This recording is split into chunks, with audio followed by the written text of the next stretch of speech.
Son olarak Selahattin'in cezaevinden gönderdiği bir şiirle bitirmek istiyorum.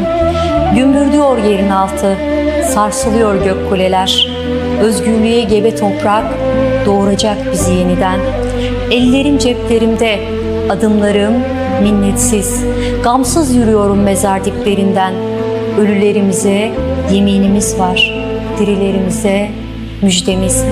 Üşüyen çocuklar güneşten emsin, öksüz kalmış aşıklar kavuşsun.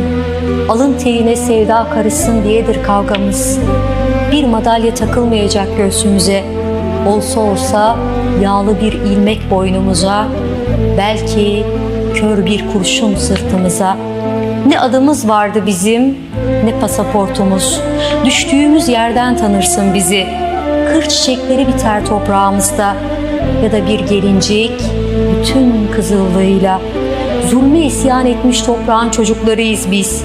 Geliyoruz olanca heybetiyle. Az kaldı bak, gümbürdüyor yerin altı, sarsılıyor gök kuleler. Özgürlüğe gebe toprak doğuracak bizi yeniden.